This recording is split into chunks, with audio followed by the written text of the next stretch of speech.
Welcome back to War Thunder and welcome to some realistic expectations on the F4U-7.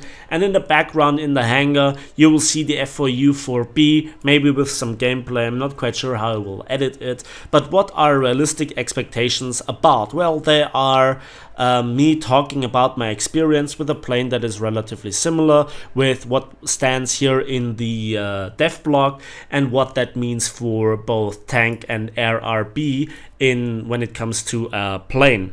Now, I love Corsairs, I love how they fly, I love their weaponry, they have a lot of style, I like the wing shape, and I think they are really pretty to look at, and the F4U-4B might be the closest that we have currently in the game to the upcoming F4U-4B, which the French will get. Well, let's have a quick look into the tech tree, and when we follow here we can see a lot of American planes already in the tech tree, beginning with the SB2C5 at 4.0 and ending with the 84 Skyraider at 5.7.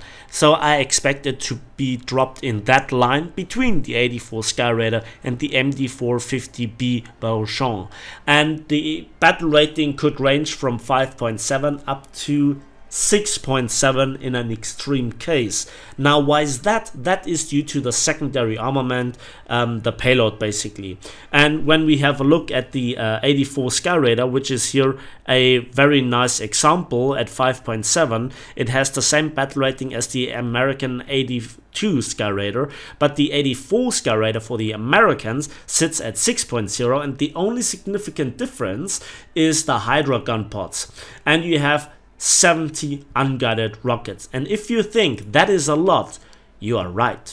So we have here a lot of gun pods, we have 20mm, we have a very sturdy aircraft that can loiter around in the area for quite some time, making life for tanks quite miserable, and can even hull break open-topped SPA from quite some distance and suppress them even if played right. And in air RB it can rack up the pillboxes, the light tanks, the medium tanks, hell even the heavy tanks, because of the penetration of the Hydra 70s, which are able to penetrate 290mm. But the French version will get the same rocket pylons that we can see here on the MD450B Barouchon, which features 38 of them in 2 pylons.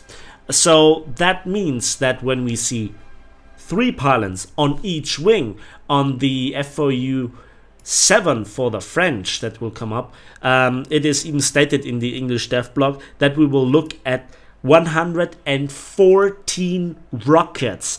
That is just insane, and if they are the very same models as the SNEB rockets here on the Barouchon, we will have 300mm of penetration, and those are 57 separate launches. But there is a bit more, because if we look at also the maximum speed on the trajectory, there are 700 meters per second. They are not slow, so that means they are flying in a straight line for quite some time, though they are relatively easy to aim compared to other rockets which are much slower. They will not lose penetration, and they will keep it.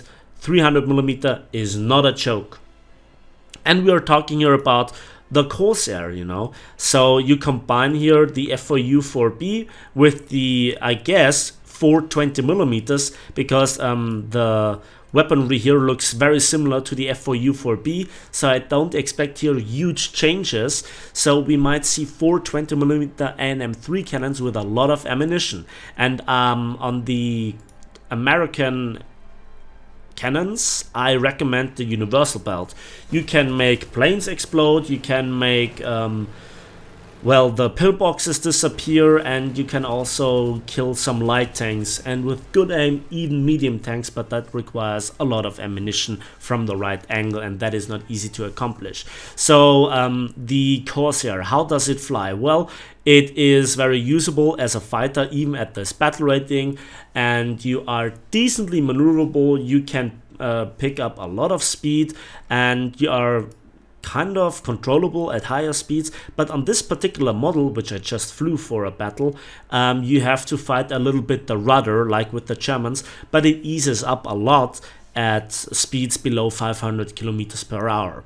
So it will have an insane endurance on the battlefield with the huge amount of hard-hitting 20mm cannons, the insane amount of rockets. Add to this the current loadout of bombs which are possible, and in the dev blog it is said even up to 4 500-pound bombs and 3 1,000-pound bombs. But with the huge amount of rockets that we also can translate to the damage output on the 84 Sky Raider, you might even wipe out bases with the rockets, so the bombing points. You can sneak around and single-handedly destroy all the ground units that are important on the enemy side of the battlefield. If the last enemy is running, you can return to battlefield, strap the rocket pods under your wings and just go ham on them, getting some more silver lines and RP with some shooting practice, and not just waste your time trying to hunt an enemy bomber at 10-12,000 meters. So this is something that I expect. In tank RP, oh boy, well, if you compare it to the Italians, their entire tech tree does not have that much firepower, including the jets, than this one upcoming plane. Same goes for Japan. And just, I guess, one of the German jets has somewhat comparable rocket firepower in terms of huge amount of them, which is the Me-262A1A with the 48 rockets, which are wing mounted and totally cripple the plane's performance, and they just have 9mm of penetration, not 300. So you have 30 times the penetration to those HE rockets. So just to mentioning this, it will be an absolute blast to fly this plane with the rockets when everything is going according to plan. I'm not quite sure if it will get into the region of the well, radar flak or radar SPA, but it might be possible that we see some readjustments.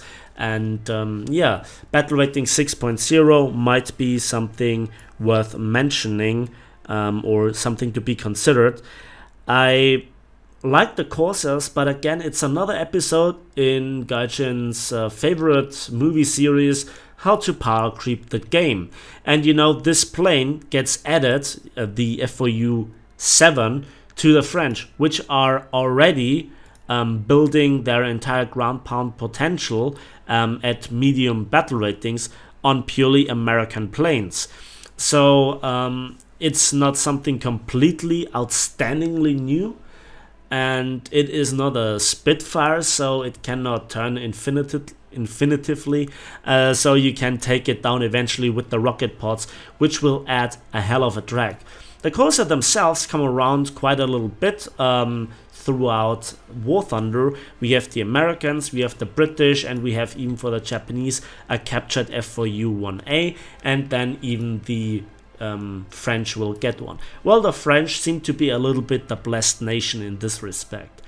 That's it for me today with the realistic expectations. I hope you enjoyed the video format. Let me know what you expect for the plane, and we'll see each other on the battlefields of War Thunder.